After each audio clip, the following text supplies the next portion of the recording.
Bem-vindos ao programa Plano de Negócios. Eu sou Daniel Schneider e hoje estou entrevistando o Roberto Sten. Ele é sócio fundador da Adamus, uma empresa especializada em segurança de dados.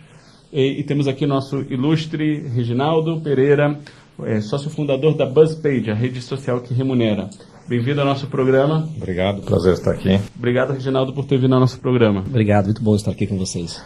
Vamos começar. O que a Adamus faz? O que é segurança de dados? Nós trabalhamos com segurança em vários níveis. Trabalhamos segurança anti-pirataria e segurança das informações de clientes. Nós trabalhamos com um sistema de backup em nuvem híbrido e oferecemos toda uma solução para empresas que querem revender e embutir isso para os próprios clientes deles. A gente tem um modelo de negócio bem diferenciado, onde todos ganham na cadeia.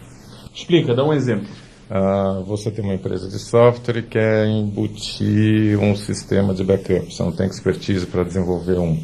Nós colocamos, customizamos ele com seu nome, seu logo, sua cara, como se fosse você que tivesse feito ele. Então o conceito de white label. É 100% white label, só que ele vai no nível onde o cliente indica afiliados e o cliente também é remunerado. Agora, explica isso um pouquinho mais. Vamos pegar um caso aqui. A gente tem o Reginaldo Pereira, ele tem uma empresa chamada BuzzPage, uma rede social que remunera seus posts, né, seus usuários, e tem muita informação lá. Ele pode perder essa informação se não é bem cuidado. O que você oferece para ele? Vende seu produto para ele? Na verdade, são empresas que vendem software e roda nas instalações do cliente. Então, sistemas de CRM, de ERP, principalmente pacotes contábeis e pacotes de advogado, onde essa informação está no site do cliente, não está na nuvem. Tá, isso é uma coisa importante, onde você tem um volume de clientes que é muito complicado você controlar isso. Uma das coisas que a gente percebeu essas empresas perdem os clientes, às vezes não, normalmente, quando os HDs pifam, ou quando ele perde os dados devido a uma pane, uma falha, ultimamente ransomware. E o que a gente faz? A gente faz diariamente backup disso na nuvem, tá? O OEM, o White Label, ele cobra já o cliente, ele tem uma receita adicional, eles nos remunera, e isso diminui a taxa de desadesão em quase 85%. Então, todos os clientes que vão deixar de ser seus clientes se perder seus dados, você devolve os dados para ele. Então, ele fideliza o teu cliente. Eu ainda não entendi, eu tenho que ser bem sincero aqui. Vamos começar só um passo para trás. Por que usar Adamus e não simplesmente usar um serviço como Dropbox, OneDrive ou Google Drive? Então, a primeira coisa que você deveria fazer ao assinar o OneDrive, o Google Drive, o Dropbox, é ler o contrato de licenciamento de uso. Não, isso é muito que ninguém lê. Não, então, ninguém lê. Lá no finalzinho ele diz, todos os seus dados são públicos, estão abertos, e se acontecer algum vazamento, azar é o seu. Todo mundo tem acesso. A nossa diferença os dados são criptografados com uma senha do cliente. Nós não temos acesso, minha equipe não tem acesso. Só o cliente final tem acesso. Tem um lado bom, tem um lado ruim. Se perdeu a senha, babau. Se perdeu a senha, babau. A gente provê alguns mecanismos dele imprimir a senha, que é recode, guardar num cofre uma cópia da senha. Porém, perdeu a senha, babau. É isso mesmo. Tá? Só que o outro lado é o seguinte, e se você tiver todos os seus dados, contratos e advogado, por exemplo, o nosso foi escolhido pela Porto Seguro, Companhia de Seguros Gerais, exatamente por esse problema. Porque se alguém entra nos seus dados, eles têm uma responsabilidade civil. O nosso sistema não gera responsabilidade civil. Manter a sua senha é zelo do cliente. Tá? É preferível você ter cuidado com uma senha. Aqui o termo tem que ficar claro. Tem o cliente final. E tem o cliente do cliente. É o cliente do cliente. Senão, assim, se fosse tudo aberto, nós teríamos acesso. O white label, o fornecedor, o nosso cliente, que é o IEM, teria acesso nisso. E é uma invasão de privacidade total. Sim, o que a gente criou é preferível fornecer isso e... Agora, não ter o caso de evasão. Agora, como você está falando que o cliente é remunerado? Você está falando, vamos separar entre teu cliente e vamos chamar o cliente usuário final. Consumidor. É, usuário final. O usuário A gente final. chama ele de usuário final. Ele é remunerado? Por exemplo, a gente tem uma empresa que faz pacotes contábeis. Eles têm uns 12 mil contadores como clientes. Ok. Tá? Devagarzinho eles estavam colocando isso como um pacote. O contador, ele faz conta, basicamente. Então ele quer ver o quanto menos ele paga. A gente desenvolveu um sistema de bônus e afiliados. O contador, ele começa a indicar os clientes para esse nosso parceiro. Nós damos ou 10% a mais de armazenamento ou descontamos 5% do valor daquele cara. Logo, ele não está pagando, mas ele está criando uma cadeia de valor, indicando mais de repente 20 clientes. No momento que ele vira isso, ele pode passar a ser remunerado por isso, indicando os clientes dele. Sim, a usar... mas assim, então teu cliente é uma empresa de software de contabilidade. O cliente do meu cliente, o usuário final, é uma empresa de software de contabilidade. E ele tem dados lá que são muito importantes. Por exemplo, a gente teve um caso em 2015 que estava chovendo muito, não sei se você lembra, e um cliente nosso, caiu um raio no poste, entrou no neutro e queimou tudo, absolutamente tudo. Ele teria perdido 30 anos, tá, se a gente não tivesse voltado tudo que tinha no dia anterior até as 5 da tarde. O grande problema dele foi, ele levou 2 semanas para comprar as máquinas para instalar toda aquela montanha de dados. A gente retornou aproximadamente 750 GB de dados corretos para ele. Muito bacana. Agora, quando você fundou a... Foi em 2005. Já com essa cara? Não, nossa, a gente apanhou demais. A gente apanhou, e a gente mudou o modelo, e a gente mudou a abordagem. Começou como o quê? A gente teve um problema que a gente trabalhava muito assim. Eu tenho uma outra empresa, a gente trabalha a nossa expertise, DNA e de banco de dados. Banco de dados é o que a gente chama o SQL Server, o Oracle... Sim, tem mais de 700 bancos de dados, esses são os primários. Tá? Então tem um monte de bancos de dados embutido para dispositivos móveis, o que tem no seu celular aí, no Android tem um banco de dados. O que tem no meu celular? Tem um SQLite. SQLite? É um SQL... Mas SQLite não é da Microsoft? Não, ele é open source, tá? E é uma empresa que mantém. E aí o Google resolveu, olha, isso funciona ótimo para monousuário. Ele foi feito para isso. Instalar um dispositivo monousuário e seja fácil de usar, não necessita de administração. E de onde você tem todo esse know-how de base de dados? Eu mexo com banco de dados desde 1989. Você começou com 5 anos? Poxa, que legal. Não, eu comecei com 14 anos. Eu tô bem velho. 89 foi quando eu saí da faculdade. Mas eu comecei aos 14, então estou quase com 51, é bastante tempo. Sem dúvida. Tá? E a gente apanhou muito nessa seara. A gente desenvolveu muito sistema para a indústria. O que te levou a decidir ser um empreendedor? Eu nunca quis trabalhar para grande empresa. Eu sempre quis ter meu negócio. Sempre quis ter meu negócio. Olhando para trás, valeu o sacrifício? Olha, valeu, viu? Sim, mas é um risco. Assim, as pessoas acham que empreender é lá abrir uma empresa. Empreender é basicamente tomar risco. Você toma risco. É um risco tremendo você empreender no Brasil. São quantas pessoas hoje na Adamus? Somos 12. Já fomos mais, já fomos menos. Hoje somos 12. Muito bacana. Agora, conta um pouquinho. Quem são teus principais clientes? Olha, a gente tem vários clientes na área de backup, por exemplo. Um deles é a Porto Seguro, Companhia de Seguros Gerais. Uma empresa pequena, né? Uma empresa de fundo de quintal, né? Então, eles avaliaram todas essas soluções. Eles escolheram a nossa exatamente porque é tudo criptografado, então eles não têm o risco. Mas aqui uma pergunta para você. Se eu fosse a Porto Seguro, eu vou tentar me botar um segundo no lugar deles. Eu falo até essa empresa Adamus, são 12 pessoas. E aí você tem, por exemplo, a Amazon Web Services. Nós usamos a Amazon Web Services por trás do nosso serviço. Muito bem, então entendi. Então, em termos da infraestrutura, ela tem escala, ela é distribuída. Mas o negócio deles é seguro, não é desenvolver software. Sim. Não é segurança de sistemas. O nosso negócio é a segurança de sistemas. Então, para eles montarem uma equipe para fazer isso, não vale a pena. Porque como a gente tem escala e distribui para múltiplos clientes, nós temos um ganho nisso. Ou seja, o volume de dados que a gente tem, com todos os clientes juntos, nos dá um ganho de escala tremenda. E o custo de desenvolvimento distribuído por todos os nossos clientes também nos dá uns ganhos de escala. Você atende só empresas do tamanho da Porto Seguro ou você atende uma startup? Imagina, atendemos startup. A gente tem um modelo para atender profissionais de TI. Sabe aquele cara que vem, ajusta teu sistema, dá uma manutenção? A gente tem assim, um monte dessas pessoas e a gente agrega um valor na receita dele. Nosso negócio não é fazer grandes negócios, é ter uma rede capilar tremenda. Você não vende direto, você vende indireto. A gente vende direto. A gente quer que o nosso cliente ganhe dinheiro com isso.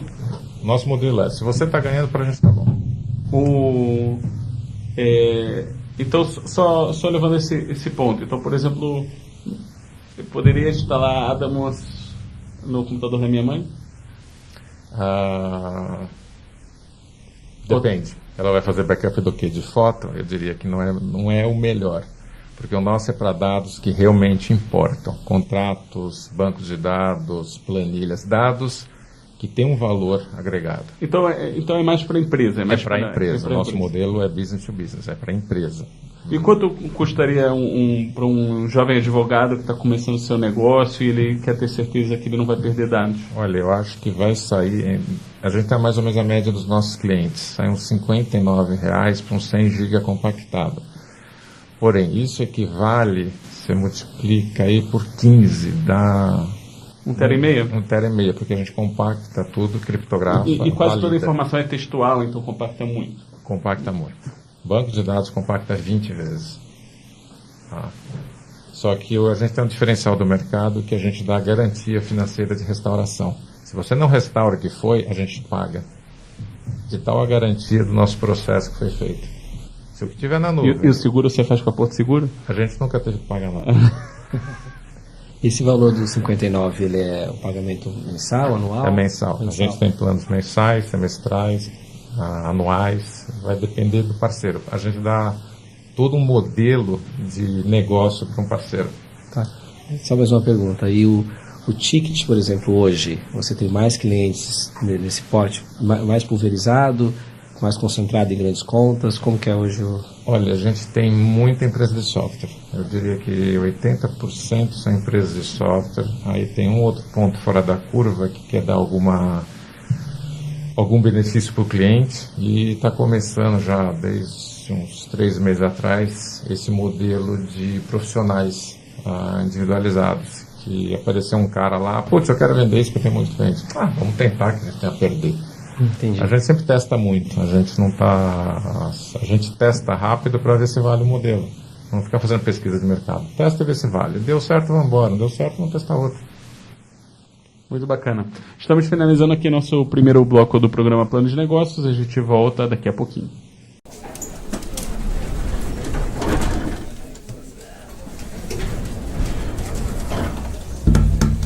Marcaram uma reunião de última hora com o conselho da empresa. Metade das filiais não mandou as informações necessárias para você terminar o relatório. É o 3º ano que a empresa fecha no vermelho.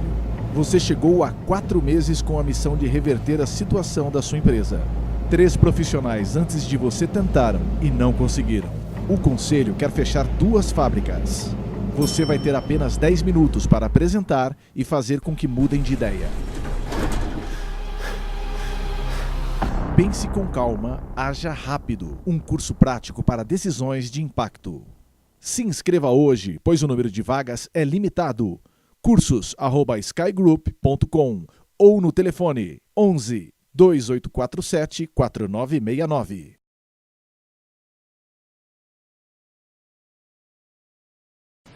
Voltamos ao programa Plano de Negócios. Estou hoje entrevistando o Roberto Stern. Ele é sócio fundador da Adamus, uma empresa especializada em segurança de dados. Temos aqui o ilustre Reginaldo Pereira, sócio fundador da BuzzPage, a rede social que remunera. Você usou uma terminologia, Roberto, chamado ransomware, né? Você poderia explicar do que se trata? Ransomware é o sequestro digital dos seus dados. Na verdade, ninguém sequestra nada, ninguém tira nada do seu computador. Eles criptografam, algum malware, algum vírus, vai criptografar seus dados, seus arquivos e vai mostrar uma notícia na sua tela que para você descriptografar aquilo, você tem que pagar um valor. Isso só ganhou a mídia, a notícia, depois da adesão da evolução das criptomoedas. Principalmente Bitcoin, porque todos esses resgates são pagos em Bitcoin. E por que ele é pago em Bitcoin? Porque ele é totalmente anônimo e reversível. Se você pagasse um resgate num banco, você poderia reverter a transação facilmente. E você sabe para quem você está pagando. No caso do Bitcoin, você manda para um endereço que é anônimo. Você tem um endereço, você não sabe quem que está por trás daquilo. E isso virou uma indústria, não de milhões, mas de bilhões de dólares. Isso de fato acontece Isso acontece dia a dia, todo dia, toda hora. Tem gente sendo afetada no mundo inteiro. Agora, então, vamos analisar isso só um pouquinho. Meu computador aqui tem um Windows 10. Ele tem um antivírus que vem com Windows, ele vem com algum firewall que vem com Windows, isso não basta. Sim, tem uma premissa em software que é o seguinte: todo software tem bug. Resolva o bug. Volta à premissa número 1. Todo software tem bug. A questão é uma corrida. Eles estão correndo tentar achar brechas e as empresas tentam fechar brechas. Tá? O pior não é o ataque, ninguém vai atacar, tentar invadir sua rede. É muito mais uma engenharia social. Assim, você deve receber uma quantidade de spam tremenda tentando fazer você clicar em algum lugar. E se você precisa bobear uma vez, tá, para aquilo se instalar. E aí, quando você perceber, já era. Tá? Então é muito mais uma engenharia social de tentar fazer você se infectar. Perfeito. Então tá uma mensagem com conteúdo que... Ou baixa aqui um software de graça que você vai ganhar na Mega Sena e por aí vai. Tem isso. O problema é a ganância das pessoas. A ganância das pessoas ou a curiosidade, a foto da sua esposa entrando em algum lugar com quem não deveria. O cara vai lá e baixa. Olha, um pedido de... Assim, o pessoal comercial é muito suscetível a isso. Fim de mês, quando estão fechando as cotas, o pessoal comercial fica meio desesperado. Eles começam a mandar para esse tipo de pessoa, aqui o pedido que não recebeu. O cara clica na hora, ele nem pensa mais, ele está desesperado. Aí que dança. Muito bem. Então é muita engenharia social. Agora, você mencionou a questão dos bitcoins.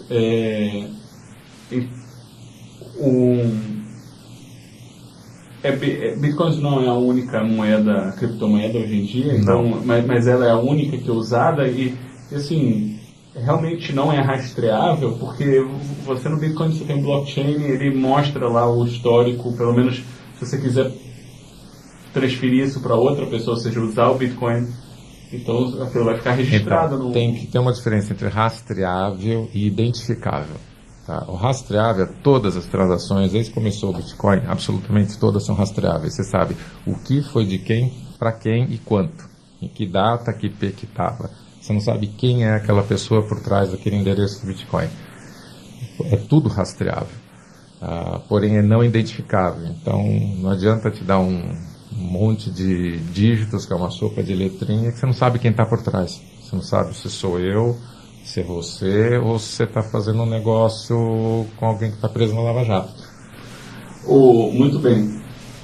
E nesse sentido, o que você está dando de segurança para o seu cliente? O nosso processo, assim, o que a gente tem de grande diferencial a gente trabalha direto dentro do sistema operacional.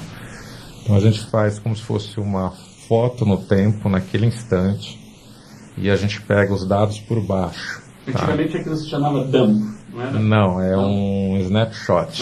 E o Windows, a partir da versão XP, tem isso, que não existe mais. Então é um recurso que pouca gente usa. É bem complexo de usar. Eles tinham e tiraram? Não, eles têm, mas ninguém usa, porque é muito complexo. Tá? Isso existe. E a gente usa isso ao extremo. Tá? Você falou Snap? É um snapshot. Snapshot. Ele tira uma foto do seu disco instantâneo, leva 3 segundos e você continua trabalhando e a gente vai acessar a foto naquele instante por trás. Então você não precisa parar de trabalhar, você não precisa fechar seu documento Word, planilha, Excel, Outlook, nada. A gente vai pegar tudo. Você não precisa fechar seu banco de dados, ele pega quente o banco de dados. Por exemplo, SQL Server Express ou SQL Server normal, ele pega quente. Você não precisa tirar ninguém. Tá? O que ele vai fazer? Só para explicar para as pessoas que estão escutando, né? A frio seria se eu tivesse que tirar todos os usuários, parar todas as aplicações, fazer o backup e depois voltar a funcionar. Online. A quente é aquele online. Online, sem tirar ninguém e os sistemas acessando, todo mundo rodando. A gente valida aquele arquivo, cria 3 assinaturas digitais, ou seja, a gente cria um código de validação do arquivo. Ou seja, só para explicar, né? Se alguém mudar o arquivo, você vai saber que ele foi mudado. Então, entre o que a gente validou e a gente fez o snapshot e validou, a gente vai compactar e depois criptografar. A gente daí valida o nosso pacote de backup e a gente restaura isso em memória com uma tecnologia que a gente criou sem atrapalhar o cliente. E a gente valida toda essa restauração antes de enviar para a nuvem.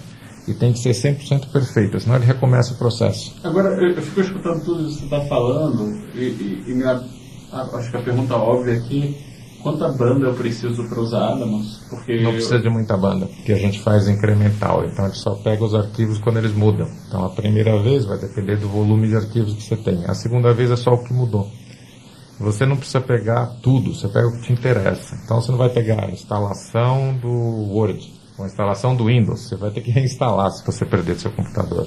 Você precisa dos seus documentos, das suas planilhas, dos seus textos, do que realmente te interessa. Se você olha o computador, o que realmente te interessa são seus arquivos. O resto você reinstala no outro. Agora, você estava falando que se der algum problema, você paga uma indenização para o seu cliente. Assim, como a garantia... Explica isso. Então, nós temos... Como o processo é ultra testado, a gente testa o seu arquivo, logo depois que a gente fecha ele, o pacote vai para a nuvem. Antes da gente liberar o pacote, a gente testa o pacote quando chegou, vai para uma área privada nossa. Em 72 horas isso vai para um outro data center, tá? A gente tem uma cópia dupla. E a cada 15 dias, normalmente no fim de semana, quando o tráfego e o uso das máquinas é pequeno, a gente fica retestando tudo. É um processo 100% automático, não tem ninguém indo lá e apertar um botão, dispara, testa.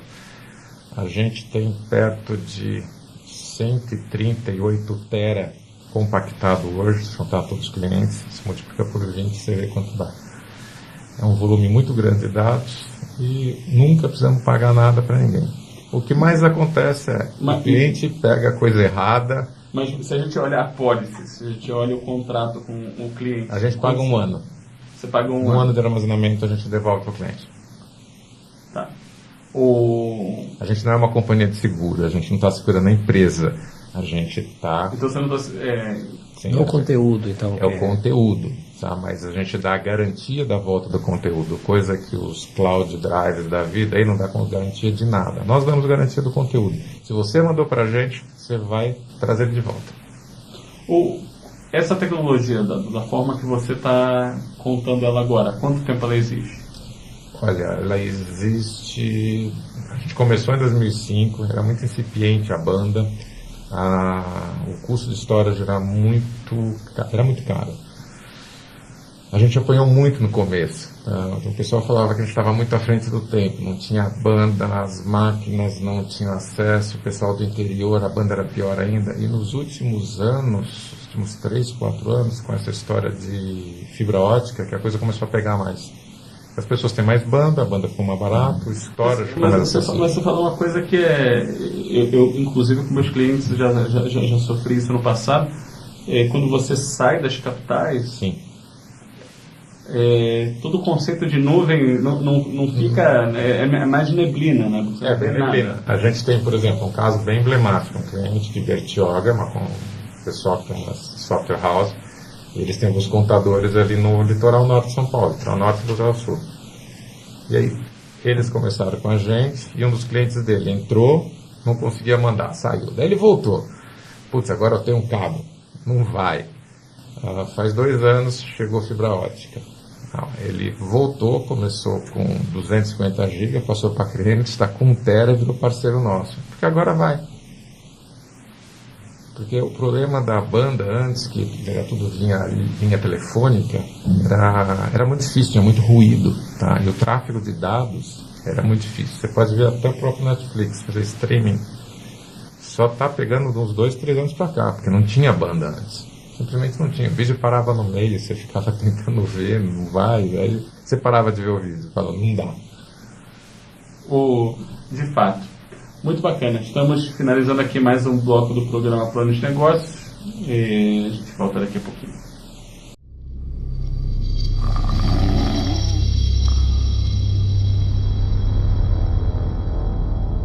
Como eu vou pagar todas essas dívidas? Se os fornecedores pararem de me entregar a matéria-prima, vai ser o fim? O que vai ser de todos esses processos na justiça? O concorrente está vendendo abaixo do preço do meu custo. Malditos! Vou acabar perdendo os meus melhores clientes?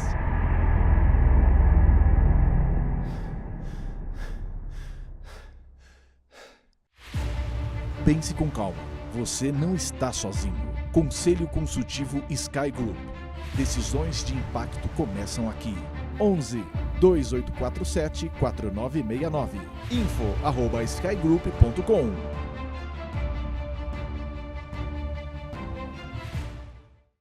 Voltamos ao programa Plano de Negócios. Estou hoje entrevistando o Roberto Sten. Ele é sócio fundador da Adamus, empresa especializada em segurança de dados. Temos aqui também o Reginaldo Pereira, o sócio fundador da BuzzPage, a rede social que remunera. Reginaldo, você não fez nenhuma pergunta no bloco anterior. Eu fiquei aqui muito triste. Você quer passar alguma pergunta para o nosso amigo? Sim, tem algumas perguntas aqui no gatilho para fazer. Eu achei muito interessante o teu modelo de negócio, principalmente quando você remunera os parceiros pela indicação de clientes. Acho que isso é uma tendência. E a própria BuzzPage, ela passa por essa premissa de remunerar, de compartilhar a receita. Como você chegou nesse modelo de negócio? Apanhando muito.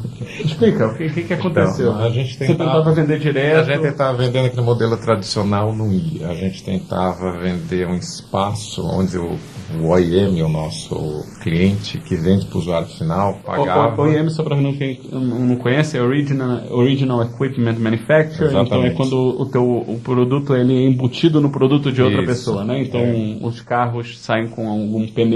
Bateria, principalmente. Bateria, né? Então a bateria é de outro fornecedor. Você levanta a etiqueta de quem vendeu o carro, tem a do fabricante real embaixo. Perfeito. No nosso caso, não tem como levantar etiqueta nenhuma.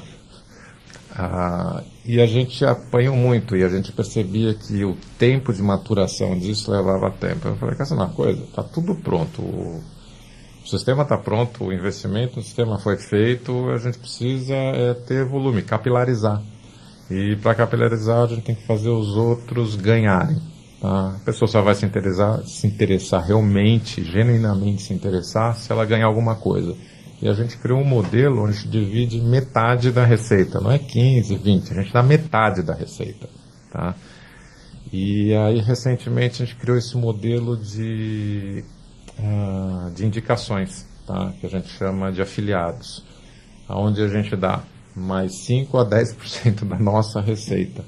Só que isso cria assim, uma quantidade tão grande de clientes e fica todo mundo feliz, todo mundo é remunerado no caminho. Uma outra pergunta, o teu produto em si, principalmente na parte de segurança de dados, ele está preparado para alcançar uma escala, imagino, você deve ter grandes aspirações aí, até pela solução que Então, hoje a gente usa a infraestrutura da Amazon. A gente também passou por um monte de perrengues, usando tudo quanto é infraestrutura que você pode imaginar. Infraestrutura própria, a gente tinha equipamentos próprios no data center. A gente testou fornecedores do interior de São Paulo, lá de fora. Assim, a gente apanhou demais, a gente testou muito. E a gente foi com uma infraestrutura que pudesse ter uma escala quase que infinita, que hoje você tem duas dessas, que é a da Amazon e da Microsoft. Nosso DNA foi muito mais da Amazon. Você testou a Azure e você testou... A gente testou as duas. E então, qual é a diferença? O que você percebeu? A Microsoft, no nosso caso, não se adequou, porque eles são muito mais plataforma, e é muito mais... algumas linguagens, eles não permitiam a gente usar alguns modelos. A Amazon estava muito mais consolidada. A Amazon sozinha é 5 vezes maior que os 4 concorrentes anteriores juntos. A Amazon é monstruosa. Eles têm um data center tremendo no Brasil. Dada a nossa intenção de internacionalização, é muito fácil a gente colocar isso em outros países. Tá? Sim, era a decisão assim, lógica da coisa. E essa escala... perdão. E aí, quando a gente mudou da uma empresa chamava SoftLayer, que a IBM comprou, era ótima a SoftLayer. E aí comprou, ficou muito complicado. Assim, é que a IBM geralmente faz isso. Ficou muito complicado, muito burocrático. A gente falou, putz, mas era tão simples. Ficou muito complicado. A gente falou, putz, não está dando mais. E a gente falou, vamos testar. Aí entrou alguns OEMs e a gente pode colocar os OEMs onde a gente quiser. E a gente falou, vamos testar na Amazon. Pô, foi tão bem, falou, vamos mudar todo mundo para a Amazon. E de lá para cá a gente só vem aumentando o volume de dados que a gente tem com eles. Vou te fazer uma pergunta privada, assim. Quanto você paga para a Amazon por mês? Olha, vai depender do cliente. Mas é bastante. Deixa eu perguntar aqui. Você falou do produto do backup. É o único produto que vocês têm? Não, a gente tem... Assim, conforme foi evoluindo a tecnologia, logo no começo que a gente lançou isso, dava muito suporte. E aí eu tinha um funcionário que dava suporte pelo telefone. A nossa conta de telefone era astronômica. Uma vez eu recebi uma conta de telefone, uma empresa pequena, R$7.000, eu dei um pulo, queria pular pela janela.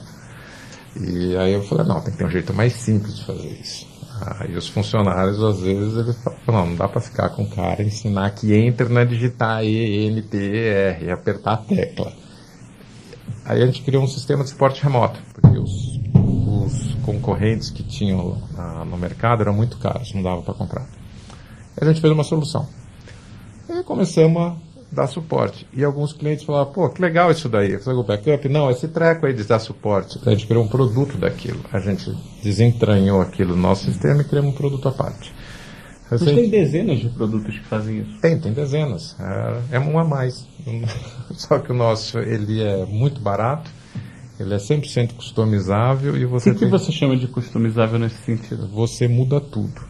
Você muda o logo, as cores, o princípio do white label. Mas não é só o white label, você realmente muda como ele vai operar. Você tem scripts dentro dele, você tem um sistema de canais, ele chama on-click support. A ideia veio de um cliente nosso que fica em Minas, e ele fornece sistemas para postos de gasolina. Então imagina o frentista tendo que pedir suporte e você tem que passar uma instrução um pouco mais complexa.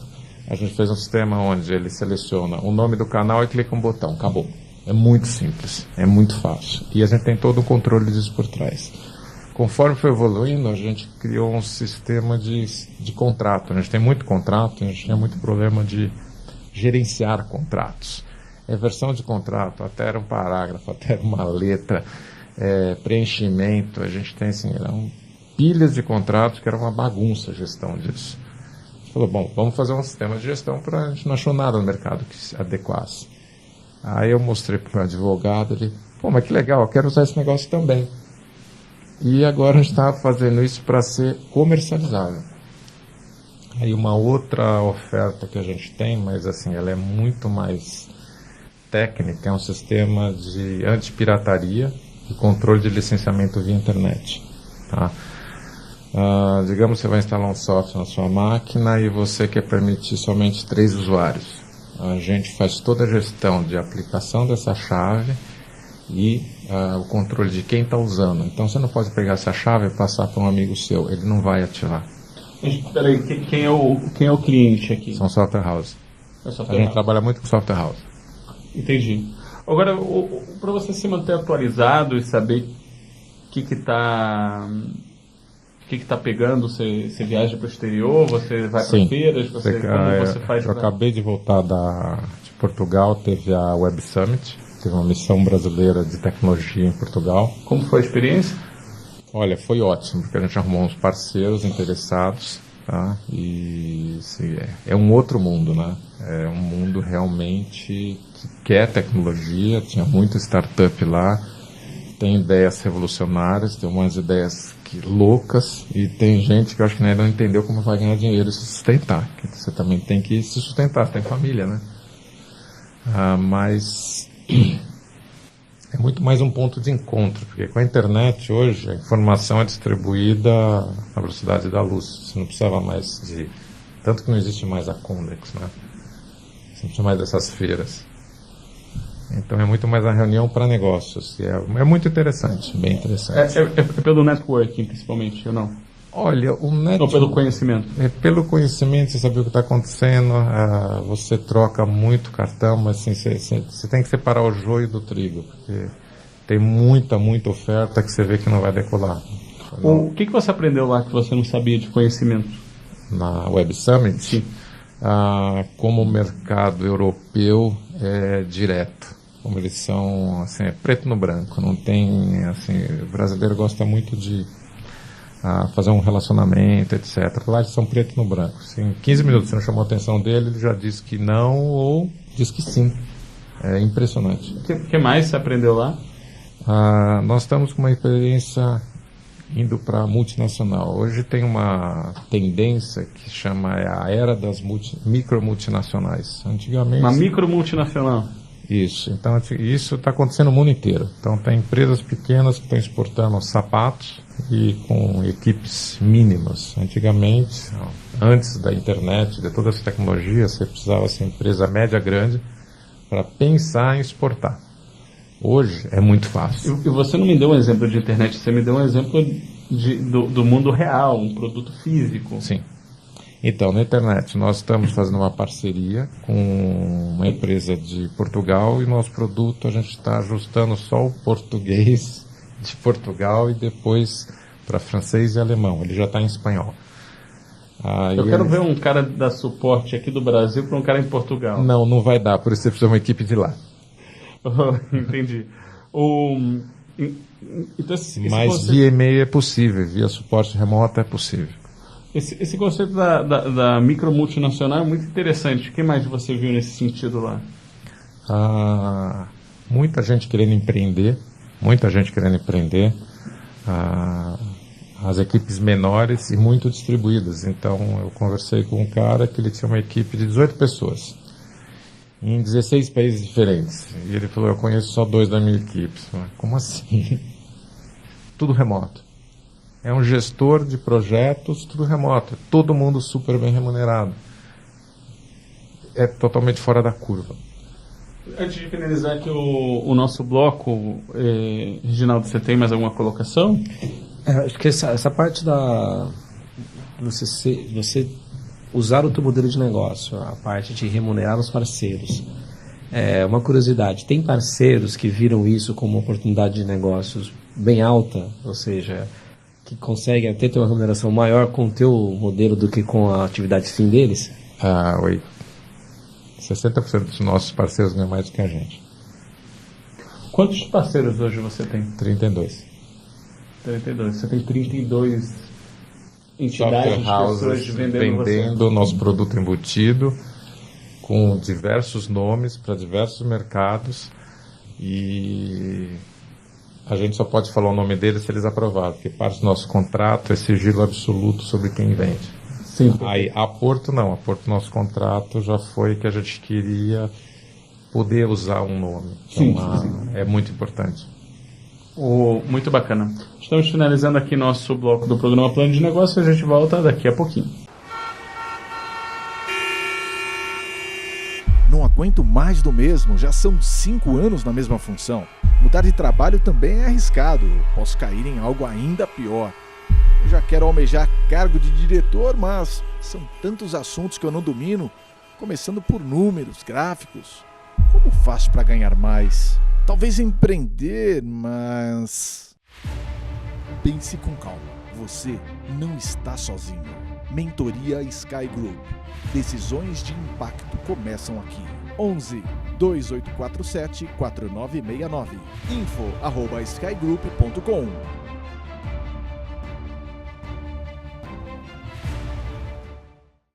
Voltamos ao programa Plano de Negócios. Estou entrevistando hoje Roberto Stern. Ele é sócio fundador da Adamus, uma empresa especializada em segurança de dados. E temos aqui nosso convidado, Reginaldo Pereira, sócio fundador da BuzzPage, a rede social que remunera.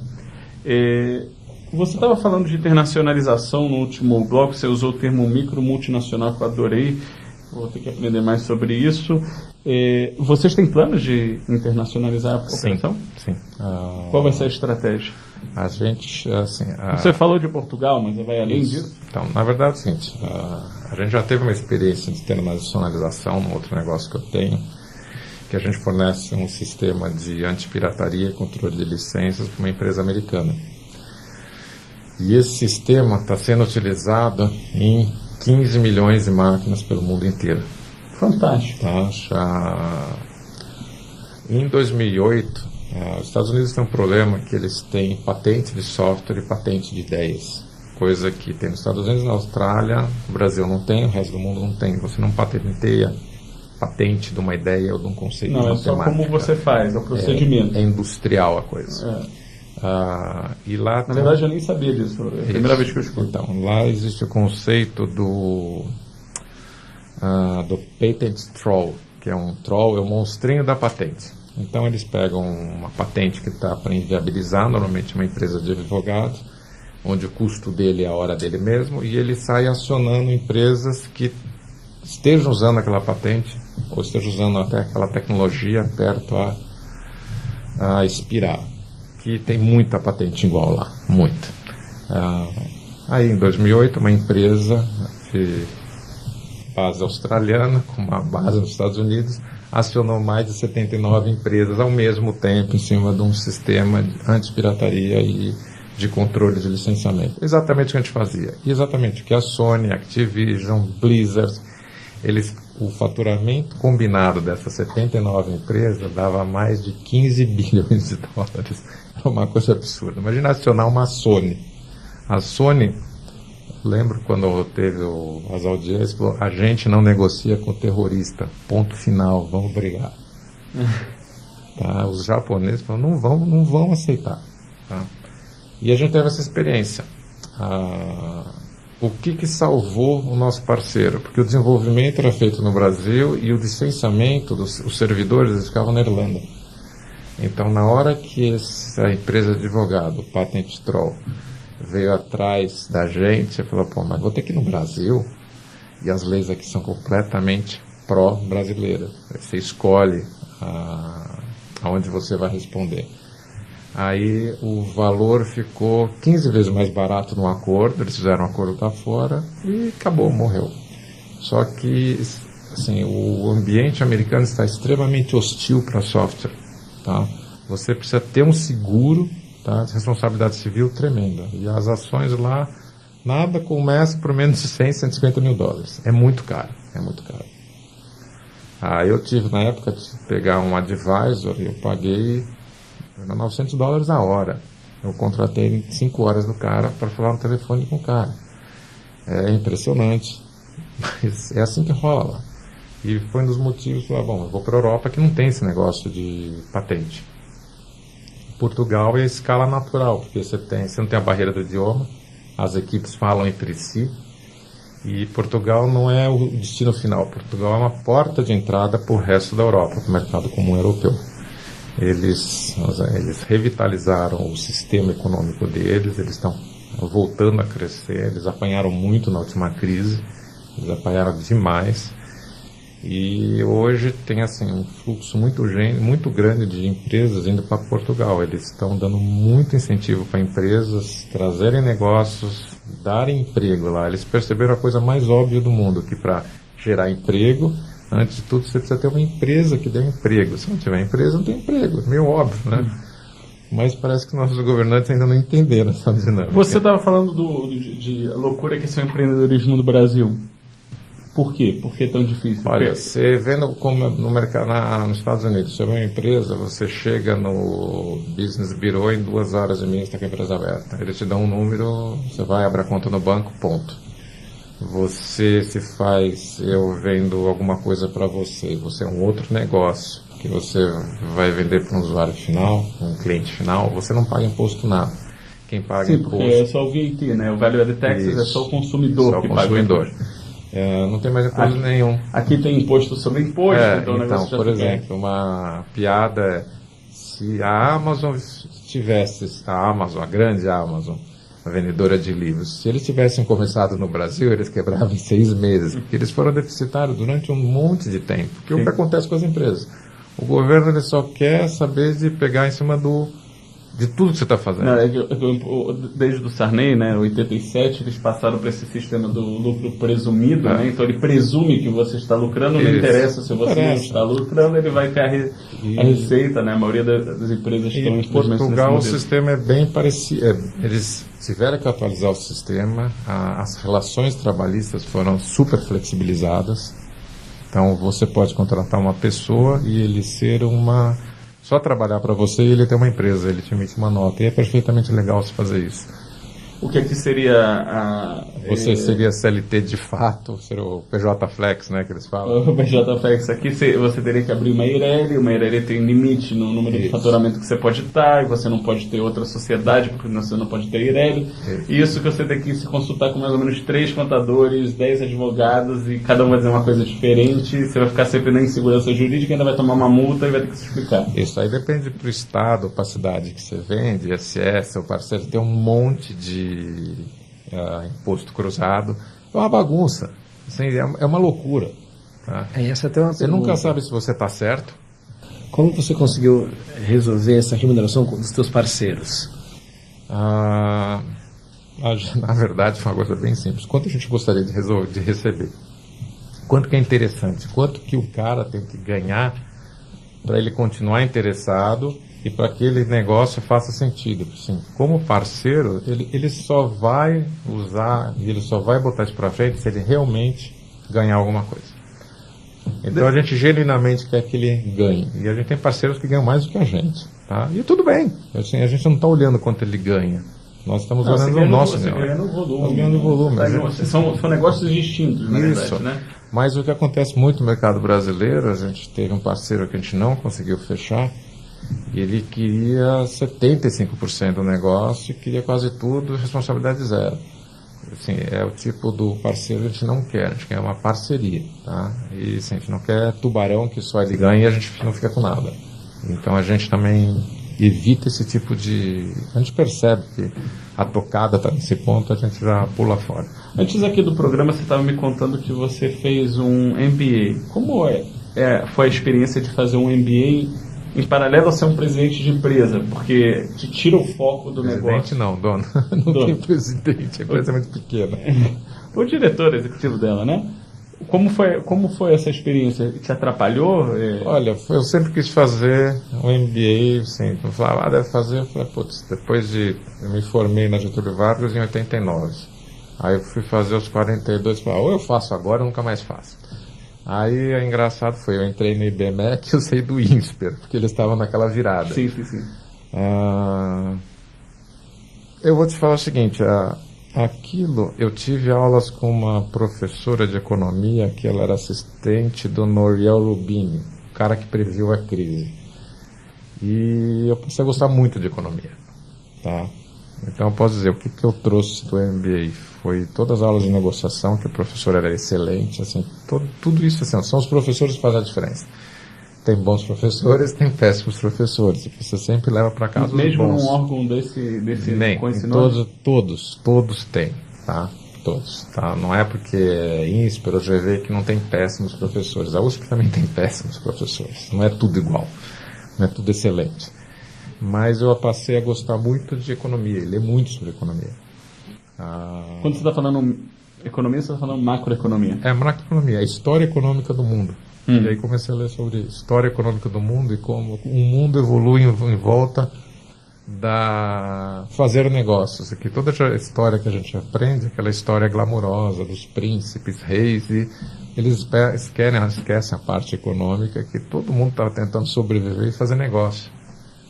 Tá? E aí, como isso afeta todo o crescimento e como isso vem até hoje. Então é muito interessante. Tá? Você achou as ferramentas que você aprendeu no MBA como úteis, além de negociação e o fato de você desenvolver um certo carinho pela economia? Você achou isso útil? Te ajuda como empresário? Olha, eu acho que ficou 50-50. Eu usei 50%, 50% não serviu para nada, porque eu já sabia. Porque você já era, né, empresário. Eles estavam, hoje, assim, quando eu me formei, a tocada era você trabalhar numa grande empresa. Hoje está todo mundo tentando criar empreendedores. Mas assim, ou você tem isso no DNA, ou você tem isso dentro de você, que você quer ter o seu negócio, ou acho melhor você ir trabalhar numa grande empresa mesmo. Muito bem. Aonde você se vê daqui a 10 anos? Putz, eu vou trabalhar até o dia que não der mais. Mas o que você espera da Adamus? Espero que daqui a 10 anos a nossa operação na Europa esteja de vento em popa. Isso realmente eu espero. O que significa Adamus? Adamus vem do grego, é a raiz a palavra diamante vem de Adamus. No grego significa inconquistável, inquebrantável. Como os nossos ouvintes podem saber mais sobre a Adamus? É só entrar no site nosso, adamus.com.br ou safebkp.cloud. Estamos agora quase finalizando o programa. Você quer colocar mais alguma pergunta, Reginaldo? Eu quero te perguntar referente a... Você falou, né, da internacionalização e tudo mais. O que você identifica que são as maiores oportunidades? A quantidade de novos negócios? Porque o Brasil também é continental. Né? Você já alcançou todo o Brasil? O que dá para perceber? Assim, o mundo está virando multicultural e cada vez você tem muita empresa e muitas oportunidades que as grandes não conseguem atender. E na Europa isso é muito patente. Assim, você acha que a Europa é a terra das grandes empresas. Portugal tem um monte, mas milhares de micro e pequenas empresas. Milhares. A Alemanha também. A Alemanha é a terra de empresas familiares, mas sem milhares, e eles dão muito valor a isso. Tá? E é muito incentivado você criar emprego, você ter uma empresa pequena, tá? Porque você está ajudando a comunidade local. Então isso cria uma oportunidade de negócio para as mais diversas áreas também. É tremendo. Eu vejo uma pulverização muito grande. Eu não vejo assim, vai ficar do lado das grandes empresas. Como hoje você vê, tem milhares de aplicativos, milhares de sites. Eu acho que a mesma coisa vai acontecer com o negócio. E há uma mística de que a Europa está muito mais adiantada tecnologicamente do que o Brasil. Como é que você enfrenta isso? Olha, o pessoal brasileiro, assim, nós realmente existe um estigma contra o brasileiro, principalmente pelo que está acontecendo. As notícias que chegam lá fora são péssimas. São péssimas. Então, mas aqui também são péssimas. Não, mas isso bate neles como assim, todo mundo é corrupto lá e ponto. Tá? Então é muito difícil você quebrar essa dinâmica. No meu caso, o que ajudou foi referências de uma empresa americana, que a gente trabalha há mais de 25 anos com eles. Agora, do ponto de vista técnico, o nosso pessoal é muito qualificado. O nosso pessoal perto deles, a gente tem que passar por desafios que eles não têm lá. A gente tem aqui, a gente tem que ir atrás de muita coisa que eles têm como assim, já existe aqui. Como, por exemplo? Certas tecnologias você compra lá, você tem que redesenvolver aqui porque é muito caro você trazer para cá. Você tem problemas culturais, o pessoal você tem que aprender a falar inglês. Então, o meu pessoal incentiva a fazer tudo no inglês. Então, nossos sistemas são feitos inicialmente em inglês, depois a gente traduz para o nosso português. Isso força eles a lerem inglês, a estudar inglês e começar a pensar um pouquinho no inglês, porque assim, isso abre o mundo para eles. E começar a acessar sites só em inglês. Tá? A barreira cultural nossa é tremenda. Lá eles saem falando inglês, português, espanhol da escola. Já começa que eles têm acesso a 1000 vezes mais livros só por serem mais nativos do inglês. Exatamente. Né? Mesmo um alemão só falar inglês. Muito bacana. Eu agradeço muito a você ter vindo aqui no nosso estúdio. Eu que agradeço. Reginaldo, obrigado por ter participado desse programa. Foi um prazer. E para vocês que têm perguntas para o Roberto, enviem ela para produção.planodenegócios@megabrasil.com.br. Estaremos felizes de trazer ele aqui de volta para responder as suas perguntas. Muito obrigado e até semana que vem.